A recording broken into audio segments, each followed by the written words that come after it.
بسم اللہ الرحمن الرحیم۔ السلام علیکم ناظرین، آج کی ویڈیو میں ہم تذکرہ کریں گے محمد بن قاسم کا۔ آپ کو محمد بن قاسم کی فتوحات کے بارے میں بھی بتائیں گے۔ سندھ کو فتح کرنے کے بعد محمد بن قاسم کہاں گئے، ان کے ساتھ کیا سلوک کیا گیا اور محمد بن قاسم کی موت کیسے ہوئی، تمام تر تفصیلات آپ کو بتائیں گے۔ ویڈیو کو آپ نے بغیر سکپ کیے آخر تک لازمی دیکھنا ہے۔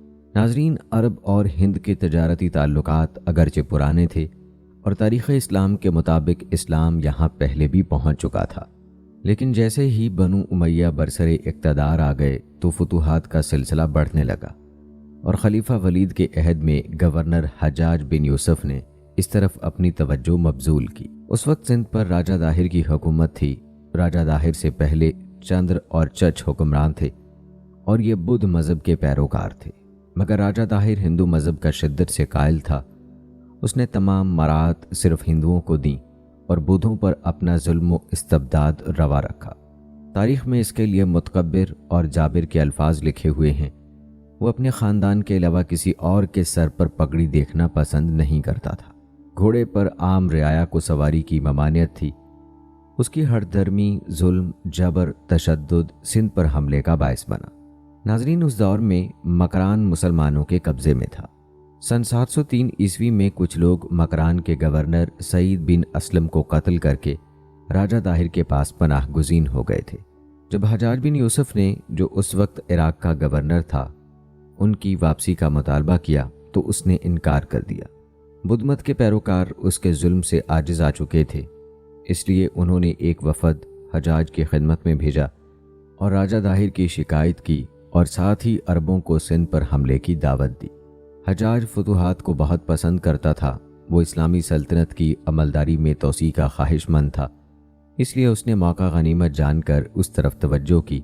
تاریخ داں طبقہ سندھ پر حملے کی وجوہات میں ایک وجہ یہ بھی بتاتا ہے کہ لنکا کے راجہ نے حجاج کی دوستی حاصل کرنے کے لیے لنکا میں مقیم عرب تجار کی چند لاوارث لڑکیاں اور بیش قیمت تحائف حجاج کو بھیجے۔ یہ جہاز ساحل کے ساتھ ساتھ آ رہے تھے کہ دیبل کے بحری قزاقوں نے انہیں لوٹ لیا۔ ایک مسلم لڑکی نے حجاج کو دہائی دی۔ حجاج کو اس کی اطلاع ہو گئی۔ اس نے سامان کی واپسی اور لڑکیوں کی رہائی کا مطالبہ کیا تو داہر نے جواب دیا کہ بحری قزاق خود مختار ہیں، میرا ان پر کوئی اختیار نہیں ہے۔ ناظرین، یاد رہے کہ خلیفہ ولید بن عبد الملک اول کا زمانہ تھا۔ حجاج نے اس سے سندھ پر حملہ کرنے کی اجازت طلب کی۔ ولید اس حملے پر راضی نہ تھا کیونکہ اسے خدشہ تھا کہ سندھ کا علاقہ غیر سرسبز ہے، اس لیے مہم ناکام نہ ہو جائے۔ کچھ پس و پیش کے بعد ولید نے راجہ داہر پر حملہ کرنے کی اجازت دے دی۔ حجاج نے ایک فوجی لشکر عبید اللہ کی قیادت میں سندھ روانہ کر دیا۔ یہ جرنیل جب شہید ہو گئے تو اس کے بعد بدیل، جو عمان میں تھے، کو دیبل پہنچنے کا حکم دیا۔ ان کے ساتھ 3000 کا لشکر تھا جو مکران کے راستے دیبل پہنچا۔ بدیل کو بھی شکست ہوئی اور شہید ہو گئے۔ حجاج کو پے در پے جرنلوں کی شہادت اور شکست کا از حد افسوس ہوا اور اب وہ جان چکا تھا کہ سندھ کی فتح کے لیے ایک غیر معمولی صلاحیت کے حامل جرنیل اور لشکر کی ضرورت ہے۔ چنانچہ اس کی نگاہ انتخاب عمار الدین محمد بن قاسم، جو رشتے میں اس کا چچا زاد بھائی اور داماد بھی تھا، اس پر پڑی، جو اس وقت فارس کا حاکم بھی تھا۔ محمد بن قاسم اس وقت نوجوان تھا اور اس کی عمر صرف 17 سال تھی، مگر وہ ایک بہترین قائد تھا اور انتظامی امور پر گہری نظر رکھتا تھا۔ فن سپاہ گری اور شجاعت میں اعلیٰ مقام رکھتا تھا۔ سن 711 عیسوی میں حجاج نے اسے 12,000 کا لشکر، جس میں 6,000 شامی اور 6,000 عراقی فوجی تھے، دے کر موسم خزاں میں خشکی کے راستے سے بھیجا اور اسے اگلے قدم کے لیے اپنی ہدایت کا پابند بنایا۔ اس کے لشکر جرار میں پتھر برسانے والی ایک منجنیق بھی تھی جس کا نام عروس تھا۔ کہا جاتا ہے کہ اس منجنیق کو حرکت میں لانے کے لیے 500 افراد مامور تھے۔ فوج کا ضروری جنگی و غذائی سامان بحری راستے کے ذریعے محمد بن قاسم کے لشکر کے ساتھ دیبل پہنچا، جو اس وقت بندرگاہ تھی۔ تاریخ میں یہ بھی لکھا ہے کہ محمد بن قاسم کے لشکر کے ساتھ مقامی آبادی کے افراد بھی فوج میں شامل ہوتے رہے۔ اس طرح 18,000 کی فوج نے دیبل کی بندرگاہ کا محاصرہ کر لیا۔ یہ محاصرہ تقریباً 3 ماہ جاری رہا۔ مقامی لوگ جو دیبل کے قلعے میں محصور تھے، ان کا خیال تھا کہ جب تک قلعے کے مندر کے کلش پر جھنڈا لہراتا رہے گا وہ شکست نہیں کھا سکتے، کیونکہ ان کا دیوتا اس وقت تک ان کا مددگار ہوگا۔ جب محمد بن قاسم کو ان عقائد کا پتہ چلا تو اس نے عروس کے ذریعے پتھر برسانے کا حکم دیا، جس سے کلش ٹوٹ کر جھنڈے کے ساتھ نیچے آ گرا۔ اب شہر کے لوگوں کی ہمت پست ہو چکی تھی اور مسلمان فوج کی ہمت بلند ہو گئی تھی، جس کی وجہ سے وہ قلعے کی فصیل تک پہنچنے میں کامیاب ہو گئے تھے۔ شہریوں نے تھوڑی بہت مزاحمت ضرور کی تھی، مگر مسلم افواج کے عزائم دیکھ کر وہ ہتھیار پھینک چکے تھے۔ اس طرح عظیم جرنیل نے 4000 مسلمان آباد کیے اور ایک مسجد بھی تعمیر کروائی۔ ناظرین، روایات بتاتی ہیں کہ دیبل فتح کرنے کے بعد محمد بن قاسم نے نیرون اور سیستان فتح کیا، اس کے بعد سیون فتح کیا اور حجاج کی ہدایات موصول ہوتے ہی راجہ داہر سے مقابلے کے لیے اروڑ کی جانب روانہ ہو گیا۔ اس دوران عراق سے بھی 2000 کے لشکر کی کمک جو کہ تازہ دم تھی اروڑ پہنچ چکی تھی۔ جنگی آداب کے تحت محمد بن قاسم نے ایک اعلیٰ سطحی وفد مذاکرات کے لیے راجہ داہر کے پاس بھیجا، مگر وہ مصالحت پر آمادہ نہ ہوا اور کہنے لگا کہ فیصلہ بذریعہ تلوار ہوگا۔ یوں اس نے جنگ کو ترجیح دی۔ تاریخ پاک و ہند میں لکھا ہے کہ رات کی تاریکی تھی، راجہ داہر کے لشکر کے تیر انداز مسلم فوج کو پل نہیں بنانے دے رہے تھے، کیونکہ دونوں کے بیچ دریائے سندھ حائل تھا۔ الغرض اروڑ کے مقام پر دونوں افواج کا آمنا سامنا ہوا۔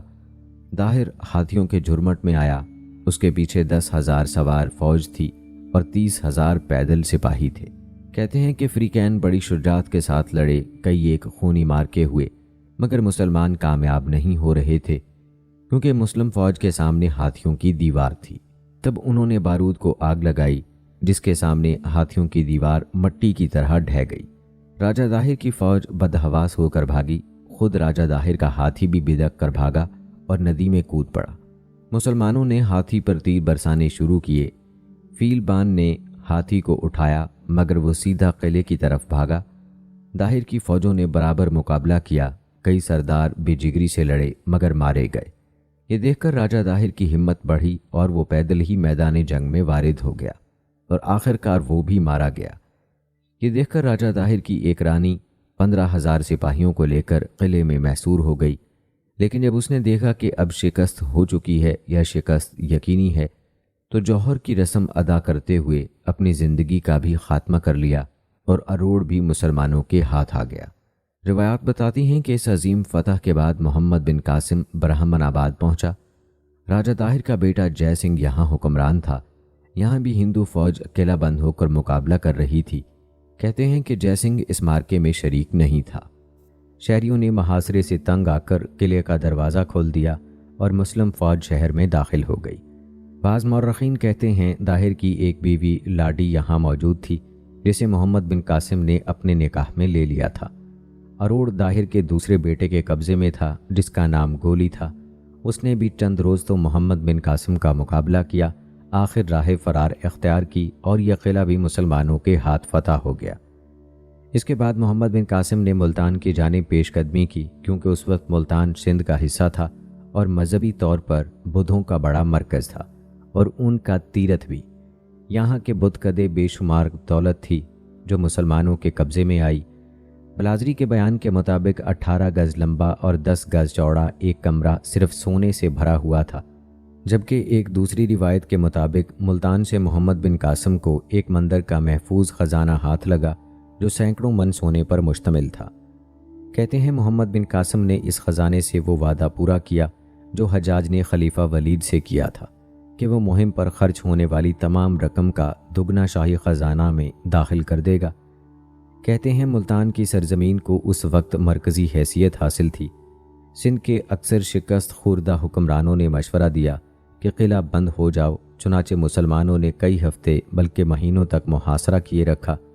چچ نامے میں لکھا ہے کہ دوران محاصرہ ایک ملتانی پکڑا گیا جس نے مسلم فوج کو قلعے میں پانی کی سپلائی بند کرنے کا مشورہ دیا۔ تدبیر کارگر ثابت ہوئی، دروازہ کھل گیا اور انہوں نے مسلمانوں کی اطاعت قبول کر لی۔ روایات بتاتی ہیں کہ ملتان کی فتح کے بعد محمد بن قاسم نے شمالی ہند کو سرسبز و شاداب علاقے کی جانب متوجہ ہونے کے لیے قدم بڑھائے۔ پہلے فتوج کے راجہ کو دعوت اسلام دی، لیکن اس نے قبول نہ کی تو محمد بن قاسم نے فتوج پر حملہ کی تیاری شروع کر دی۔ اس دوران 95 ہجری میں حجاج بن یوسف کا انتقال ہو گیا، جس پر محمد بن قاسم فتوج پر فوج کشی کی بجائے واپس آ گیا۔ کہتے ہیں حجاج بن یوسف کے انتقال کے کچھ ہی عرصے بعد ولید بن عبد الملک نے مشرقی ممالک کے تمام گورنروں کے نام احکامات جاری کیے کہ وہ تمام فتوحات اور پیش قدمی روک دیں۔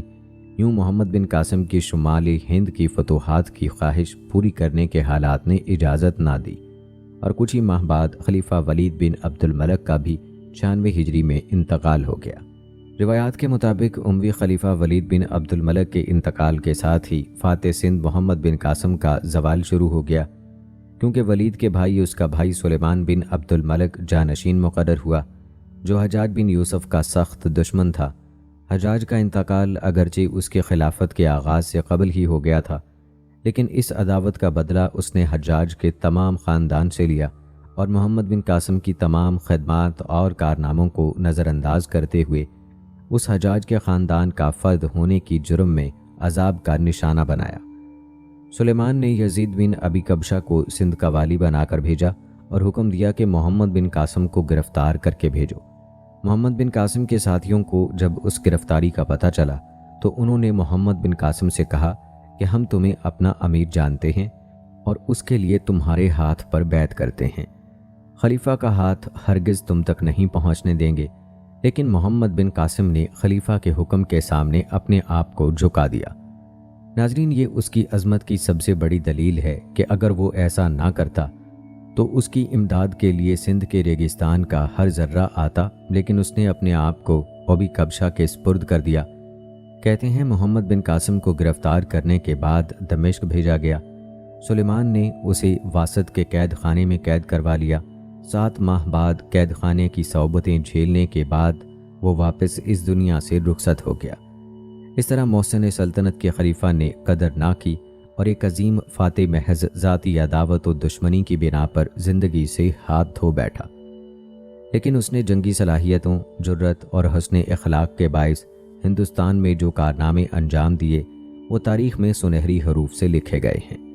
اگر محمد بن قاسم کی صلاحیتوں کو استعمال کیا جاتا اور اس کو ذاتی دشمنی کا نشانہ نہ بنایا جاتا تو شاید اسلامی دنیا کا نقشہ کچھ اور ہوتا، لیکن افسوس کہ تاریخ میں ہمیشہ مخلص لوگوں کے پاؤں کاٹے گئے ہیں، جس سے دنیا اسلام کو عظیم نقصان پہنچا ہے۔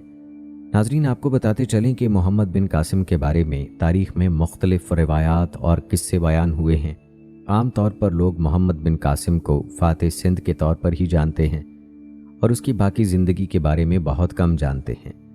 محمد بن قاسم سندھ کو فتح کرنے کے بعد کہاں گیا اور اس کی ابتدائی زندگی کیسے تھی، اس بارے میں اکثر لوگ نہیں جانتے۔ آئیے آپ کو محمد بن قاسم کی ابتدائی زندگی اور ان کی شخصیت و کردار کے بارے میں بتاتے ہیں۔ محمد بن قاسم کا پورا نام عماد الدین محمد بن قاسم تھا، جو کہ بنو امیہ کا ایک مشہور سپہ سالار حجاج بن یوسف کا بھتیجا تھا۔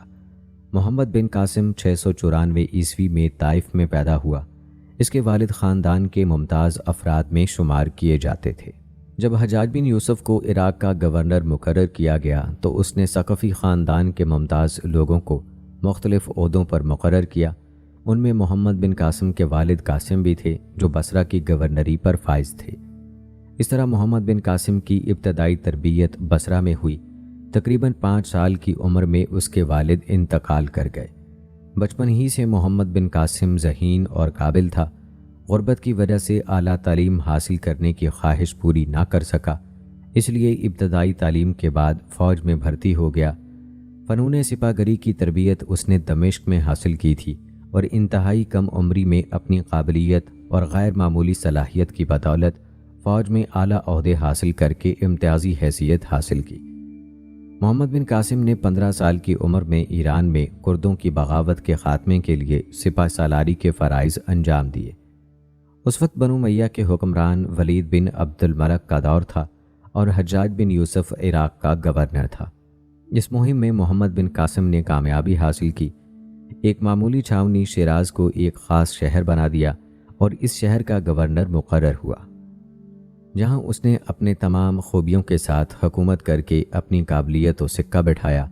19 سال کی عمر میں ایران کے صوبہ فارس کا گورنر مقرر ہوا اور 10 سال تک یہ ذمہ داری سر انجام دی۔ 17 سال کی عمر میں ہی سندھ کی مہم پر سالار بنا کر بھیجا گیا۔ محمد بن قاسم کی فتوحات کا سلسلہ 711 عیسوی میں شروع ہوا اور 713 عیسوی تک جاری رہا۔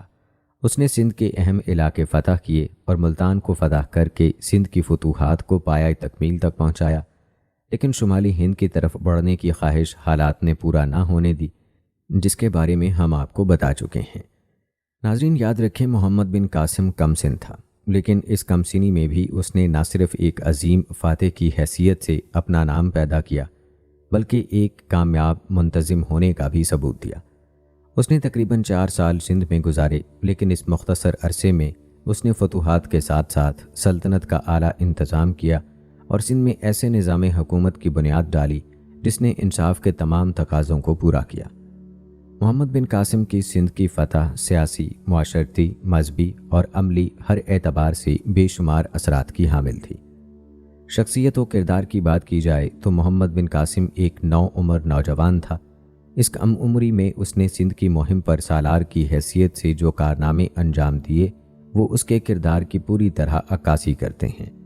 وہ زبردست جنگی قابلیت اور انتظامی صلاحیتوں کا مالک تھا۔ اس کی ان صلاحیتوں کی ثبوت کے لیے سندھ کی مہم کی کامیابی ہی کافی ہے۔ اس کے اخلاقی کردار کا اندازہ اس بات سے بھی لگایا جا سکتا ہے کہ ایک غیر قوم اس کی گرویدہ ہو گئی تھی۔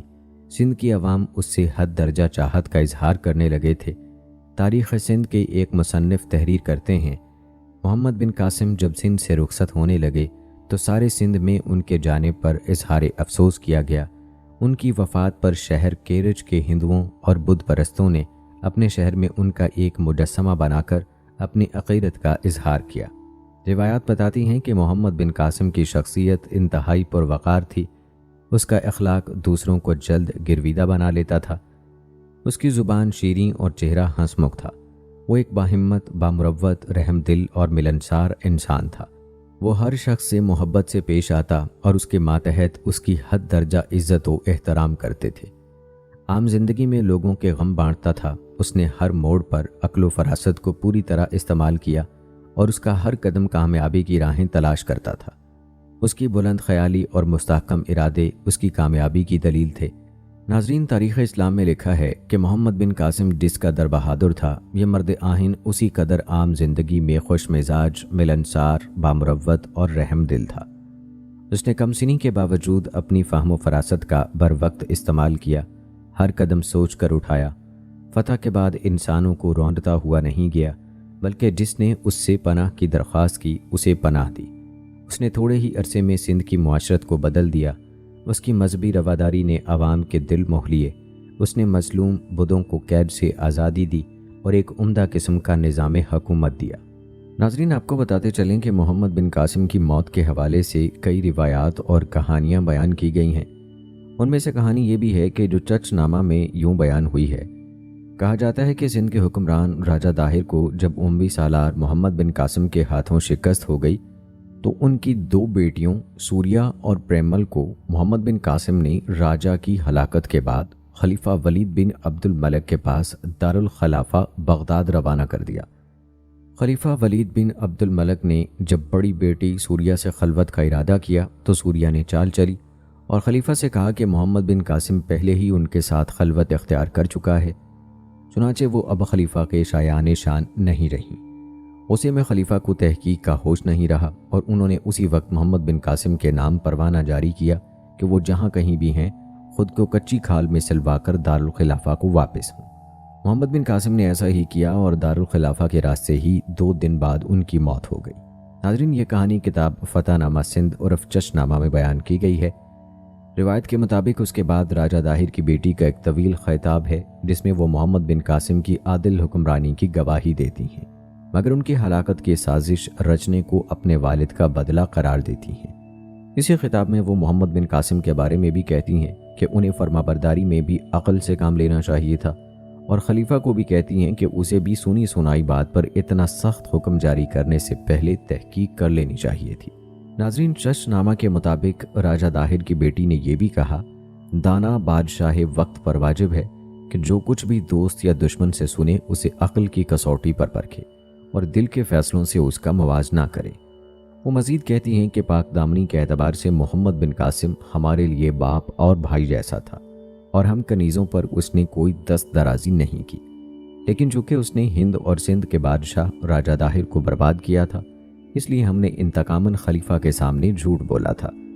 اسی چشنامہ میں درج ہے کہ اس پر خلیفہ نے غضبناک ہو کر دونوں بہنوں کو دیوار میں چن دینے کا حکم دیا۔ البتہ محمد بن قاسم اور راجہ داہر کی بیٹیوں کی ہلاکت سے متعلق اس پوری کہانی پر مورخین کو اعتراضات ہیں۔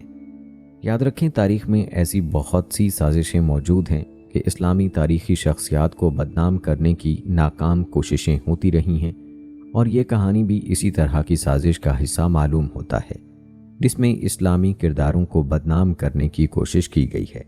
ناظرین، محمد بن قاسم کی فتح سندھ کے حوالے سے ایک اہم سوال یہ بھی ہے کہ آیا سندھ میں اسلام محمد بن قاسم کی فتوحات کے ساتھ آیا تھا یا تاریخ میں پہلے بھی سندھ کے علاقے میں اسلام آ چکا تھا؟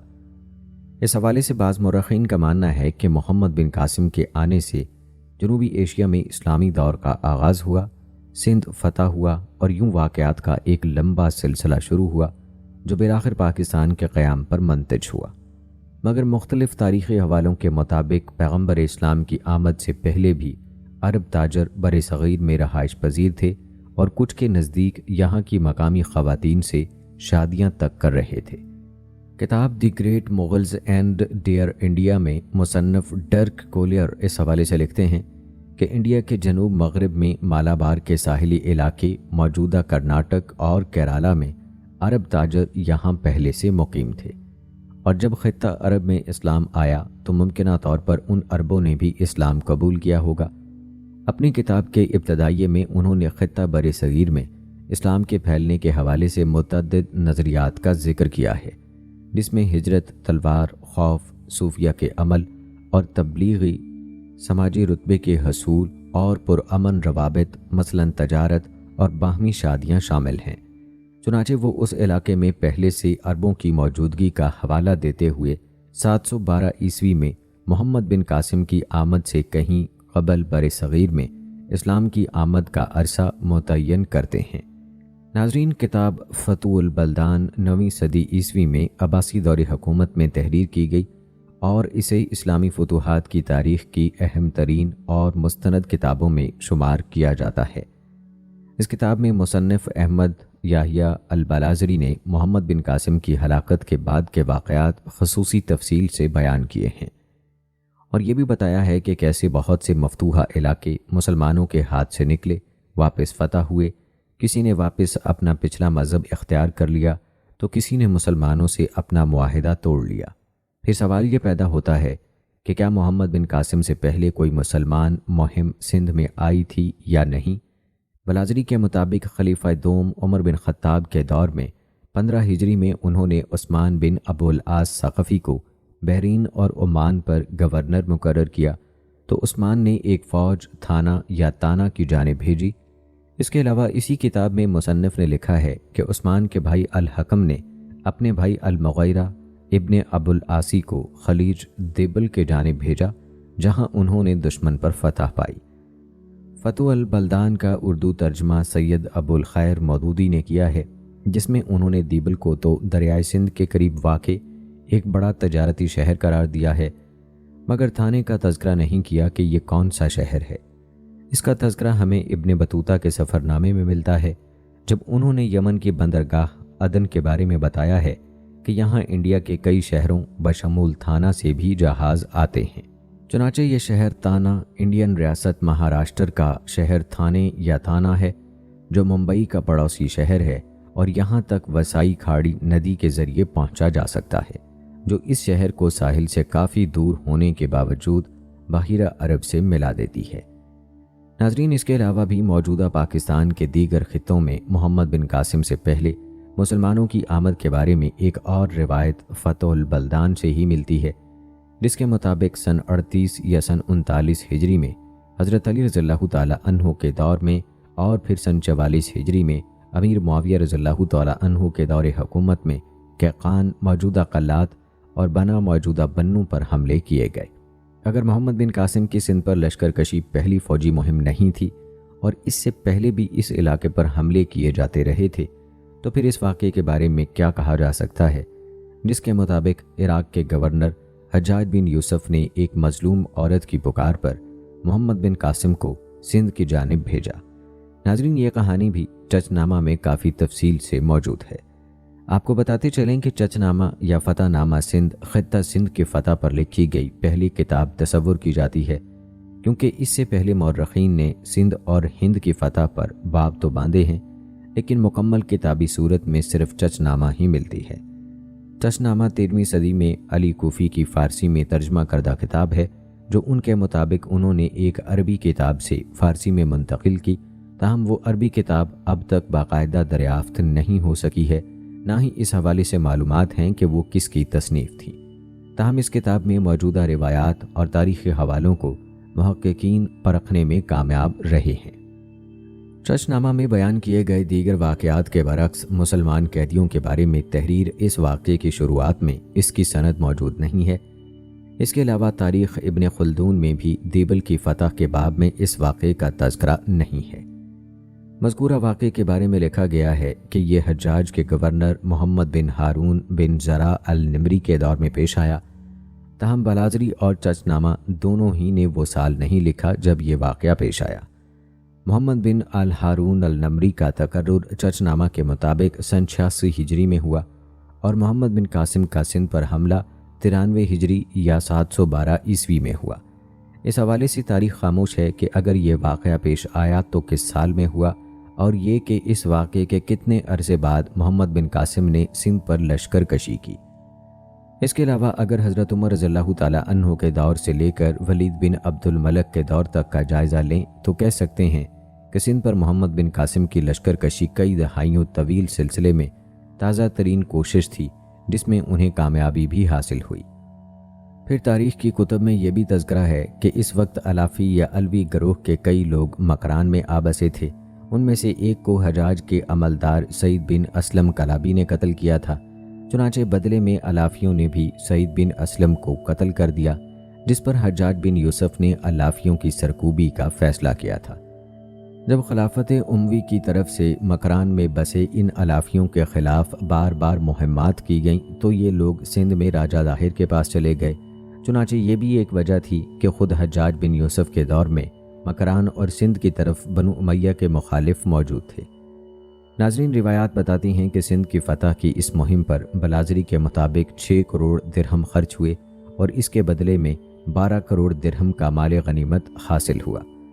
چنانچہ منان احمد آصف اپنے ایک مضمون میں لکھتے ہیں، چنانچہ سندھ پر حملہ ہوا تو اس کا تعلق بنو امیہ کی شاخ مروان کے مالیاتی امور یا باغیوں کے خلاف سرحدی خطے پر قبضے سے تھا، نہ کہ قزاقوں کی کسی رومانوی داستان سے۔ ناظرین، آپ کو مزید بتاتے چلیں کہ چچ نامہ میں محمد بن قاسم کی ہلاکت کی جو کہانی بیان ہوئی ہے کہ راجہ داہر کی 2 بیٹیوں کی سازش کی وجہ سے ہوئی، یہ کہانی من گھڑت اور افسانوی ہے۔ سندھ کے معروف محقق اور دانشور ڈاکٹر نبی بخش خان بلوچ نے چچ نامہ کی صحت اور اس میں موجود تاریخی حوالوں کے بارے میں جرح کی ہے۔